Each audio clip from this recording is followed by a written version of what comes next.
Hello friends, જય હિન્દ જય ભારત સાથે સ્ટડી એજ્યુકેશન વિથ જીકે ચેનલમાં આપનું સ્વાગત છે. આજનો વિડીયો આવનારી વનરક્ષક પરીક્ષામાં ઉપયોગી થાય તેવા વનલાઇનર ક્વેશ્ચન્સ પર બનાવવામાં આવ્યો છે. તો વધારે ટાઈમ વેસ્ટ ન કરતા આ વિડીયો જોઈએ. પહેલો પ્રશ્ન, બે કે તેથી વધુ વૈવિધ્યસભર નિવસન તંત્રનું સંગમ સ્થાન એટલે શું? તો બે કે તેથી વધુ વૈવિધ્યસભર નિવસન તંત્રનું સંગમ સ્થાન એટલે ઇકોટોન. ત્યાર પછી, સફેદ હાથીઓની ભૂમિ તરીકે કયો દેશ ઓળખાય છે? તો સફેદ હાથીઓની ભૂમિ તરીકે થાઈલેન્ડ દેશ ઓળખાય છે. ત્યારબાદ, માછલીની કઈ પ્રજાતિને પ્રજનન માટે પહાડી ઝરણાઓના સ્ફટિક જેવા શુદ્ધ પાણીની જરૂર પડે છે?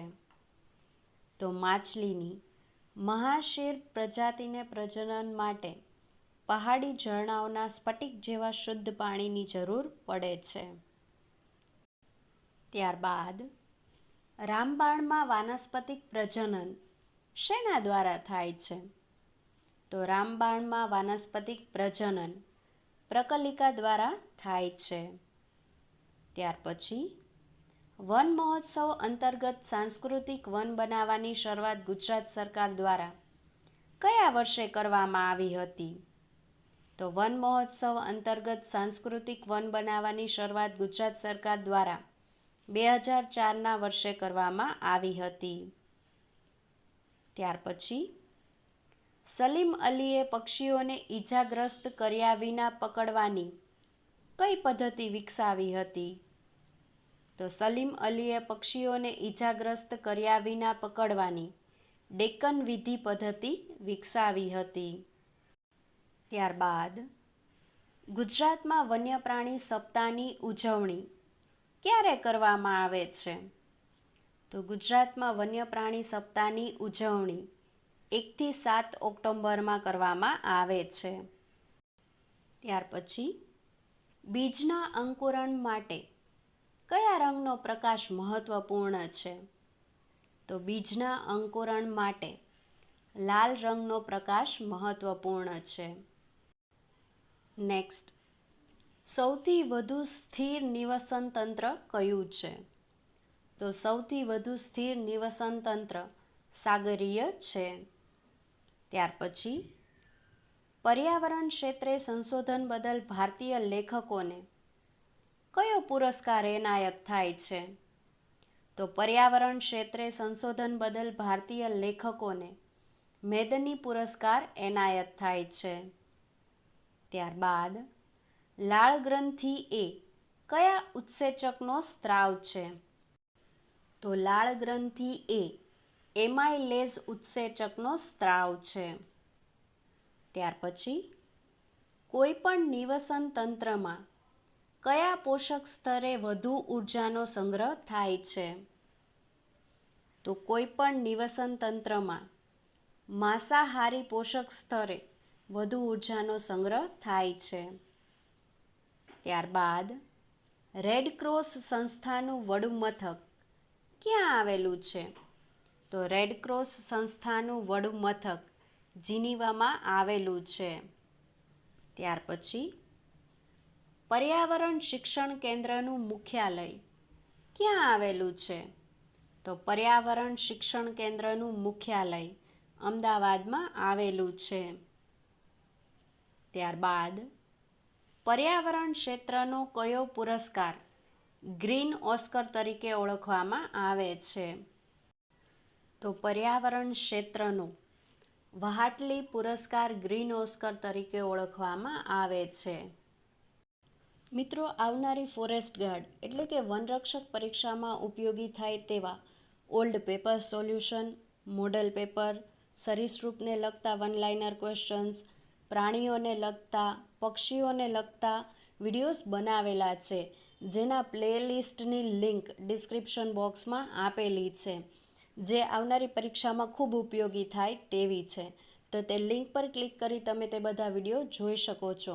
તથા ઉપર આઈ બટન પર પણ પ્લેલિસ્ટની લિંક આપેલી છે, તો તે લિંક પર ક્લિક કરીને તમે તે બધા વિડીયો જોઈ શકો છો. તો આગળ વિડીયો જોઈએ. ત્યારબાદ ભારતનો સૌથી મોટો પશુ મેળો કયા રાજ્યમાં ભરાય છે? તો ભારતનો સૌથી મોટો પશુ મેળો બિહાર રાજ્યમાં ભરાય છે. બિહાર રાજ્યમાં સોનગઢ ખાતે. ત્યાર પછીના ક્વેશ્ચન્સ જોઈએ. કયા જિલ્લામાં સૌથી વધારે સિંહ વૃદ્ધિ દર જોવા મળે છે?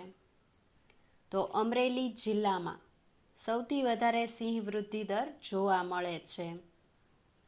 ત્યાર પછી કચ્છના હરિયાળા પ્રદેશ તરીકે કોને ઓળખવામાં આવે છે?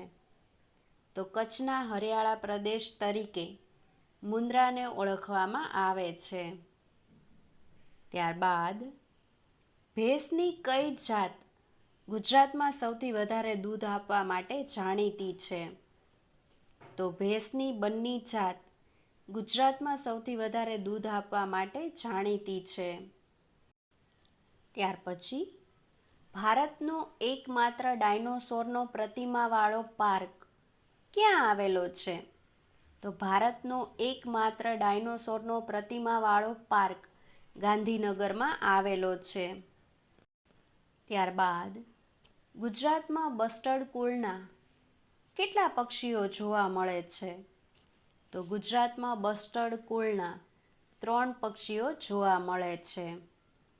ત્યાર પછી મૃદુકાય પ્રાણીઓના રુધિરમાં કયું દ્રવ્ય હોય છે? તો મૃદુકાય પ્રાણીઓના રુધિરમાં હિમોસાયનિન હોય છે. ત્યારબાદ વિશ્વમાં કેટલા પ્રકારના હાથી જોવા મળે છે? તો વિશ્વમાં 3 પ્રકારના હાથી જોવા મળે છે. ત્યાર પછી સીસમનું શાસ્ત્રીય નામ શું છે? તો સીસમનું શાસ્ત્રીય નામ ડાલ્બર્જિયા છે. નેક્સ્ટ, ઓરંગ વાઘ અનામત કયા રાજ્યમાં આવેલું છે? તો ઓરંગ વાઘ અનામત આસામ રાજ્યમાં આવેલું છે. ત્યાર પછી કઈ વનસ્પતિના બીજમાંથી મળતું એબ્રિન નામનું રસાયણ ધીમા ઝેર તરીકે ઉલટી કરવામાં ઉપયોગી છે? તો ચણોઠી વનસ્પતિના બીજમાંથી મળતું એબ્રિન નામનું રસાયણ ધીમા ઝેર તરીકે ઉલટી કરવામાં ઉપયોગી છે. ત્યારબાદ રાષ્ટ્રીય ડોલ્ફિન રિસર્ચ સેન્ટરની સ્થાપના ક્યાં કરવામાં આવી છે? તો રાષ્ટ્રીય ડોલ્ફિન રિસર્ચ સેન્ટરની સ્થાપના બિહારમાં કરવામાં આવી છે. ત્યાર પછી કેલા દેવી શક્તિપીઠ લાખી મેળાનું આયોજન ભારતના કયા રાજ્યમાં કરવામાં આવે છે? તો કેલા દેવી શક્તિપીઠ લાખી મેળાનું આયોજન ભારતના રાજસ્થાન રાજ્યમાં કરવામાં આવે છે. ત્યારબાદ કઈ વનસ્પતિના ઉપયોગથી અંતઃસ્ત્રાવોની અનિયમિતતા દૂર થાય છે? તો જેઠી મધ વનસ્પતિના ઉપયોગથી અંતઃસ્ત્રાવોની અનિયમિતતા દૂર થાય છે. ત્યાર પછી ગીર ફાઉન્ડેશનનું મુખ્ય મથક ક્યાં આવેલ છે? તો ગીર ફાઉન્ડેશનનું મુખ્ય મથક ગાંધીનગરમાં આવેલ છે.